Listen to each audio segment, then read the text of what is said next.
¿Cómo se le ocurre a alguien agarrar y decir, che, voy a empezar a hacer... esto sería mentorías, si lo tenemos que ubicar de algún lado. ¿Cómo se Correcto. te ocurrió y dónde estabas para decir, bueno, me voy a empezar a dedicar a esto? A ver, el interés en este tipo de perfiles nace cuando yo también me involucraba en este tipo de perfiles. Es decir, aquí no sé si también pasa en España, en la universidad, tienes el trabajo de final de grado y yo aquí lo especialicé, lo dirigí a las nuevas demandas, nuevas tendencias del mercado laboral enfocado a la nueva generación. Entonces, desde allí ya tengo ese interés, ese cariño también por esta generación que, bueno, actualmente es un tanto por ciento muy reducido de la masa de trabajadores, pero que obviamente y de forma inevitable cada vez más será dominante esta generación en el mercado laboral. Entonces, bueno, hay un punto de mis experiencias anteriores como recursos humanos que han sido muy centradas a ese tipo de talento junior y quizá ver desde un rol de recursos humanos como el liderazgo, comité de dirección en general, quizá tenía un poco esos límites o quizá tenía unas creencias sobre esta generación que a mi parecer no eran las adecuadas, ¿no? Poniendo quizá algunas etiquetas o cuestionando esta nueva generación. De allí, bueno, aparece una necesidad interna de formarme en liderazgo y desarrollo personal, que es el máster que hice, formarme en una parte de inteligencia artificial, formarme en una parte de evaluación de competencias y poco a poco ir engrasando un poco más este interés y teniendo un poco más de conocimientos aplicados a esta nueva generación, que como decía antes, viene con unas demandas completamente diferentes, viene a romper el mercado laboral, a romperlo aún más, porque ya está roto. Y bueno, hay un punto en el que Jordi, es decir, yo llevo desde hace 10 años haciendo proyectos propios, que siempre he ido priorizando mi línea académica, que es de recursos humanos, y hasta que ha llegado el momento. Creía que tenía ahora mismo la fuerza, tenía ahora mismo el interés suficiente y creía que había dado en el interés propio y en lo que yo puedo aportar a la sociedad, por decirlo de alguna manera, y era pues en este match de dar apoyo al talento joven, de darles herramientas y poder acompañar a esa transición laboral también a las empresas para poder juntar la oferta y la demanda de empleo y hacerla de la forma más actualizada posible. Bien, y acá estaba viendo también un poco de tu contenido. Hay una parte que me parece bastante curiosa y es el diseño del currículum. Y ahí creo que la gente está muy focalizada en cuál es el diseño ideal para tener un currículum perfecto. Creo que la pregunta no tiene que estar tan enfocada al diseño. Obviamente hay diseños que se adaptan mucho mejor a los ATS, a estos sistemas que al final lo que hacen es ese primer filtro curricular. Obviamente, pues currículums que tengan pocas líneas verticales, o si se puede no tener líneas verticales, iconos, por ejemplo, tener mucho texto fragmentado, es decir, que sea lo más posible a un documento Word, que aquí entiendo obviamente que hay una parte de personalidad, que cada uno se siente cómodo con un diseño de currículum u otro, pero siempre intentando ir que sea lo más como si describieras ese documento. Pero obviamente otra cosa es cómo redacto el contenido, cómo aporto valor en el currículum. Creo que aquí está la diferencia y aquí está el valor añadido en el que tú puedes ponerte en primera posición en un proceso de selección con el simple hecho de tener un currículum adaptado a la oferta, con un currículum con resultados, con un currículum con tus métricas, con lo que has conseguido, ¿no? Al final, cuando alguien hace un currículum, muchas veces lo hace de una forma rápida para así conseguir tirar el currículum a 20 procesos de selección en una tarde.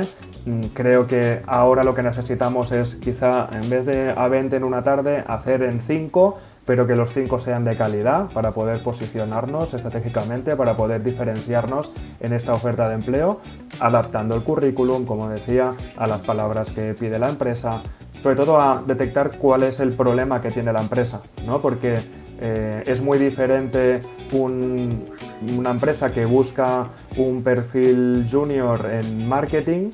Oye, pues esta empresa quizá lo que busca son nuevas tendencias de marketing, lo que busca es una persona que esté actualizada con quizá creadores de contenido, que esté al día, ¿no? Y ese es el problema real, no buscar simplemente una persona junior en el equipo. Lo que busca, el problema real que quieren solucionar, que quieren suplir es conseguir una persona que esté actualizada con las nuevas tendencias en creación de contenido, en redes sociales, etcétera, etcétera, etcétera.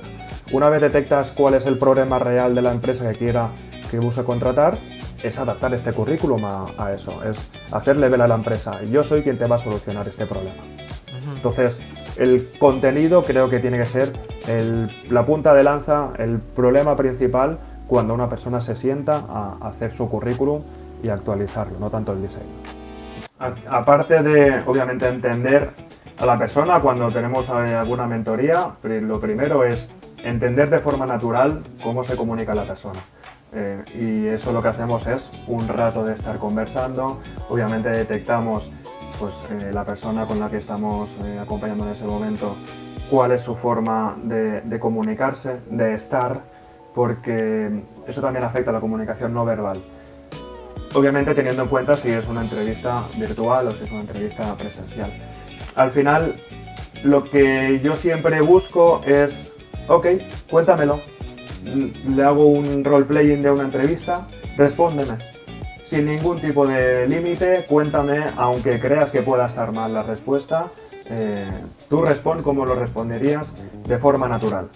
Porque al final lo que no buscamos es que la persona vaya con un guión memorizado a la entrevista, porque es imposible, porque cada entrevista es un mundo y al final creo que lo que tenemos que evitar también como reclutadores es hacer las entrevistas genéricas, porque buscamos perfiles completamente diferentes. Entonces lo que nosotros buscamos a la hora de hacer una mentoría es intentar que la persona de forma natural con su comunicación sepa aportar el valor que tiene. Entonces empezamos siempre con eso, cuéntame, vamos a hacer un roleplay de una entrevista y a partir de aquí vamos trabajándolo. Bien, ¿y alguna dificultad así? ¿Te encontraste a alguien que se pone o ponerle eso de la atención, de hablar o alguna pregunta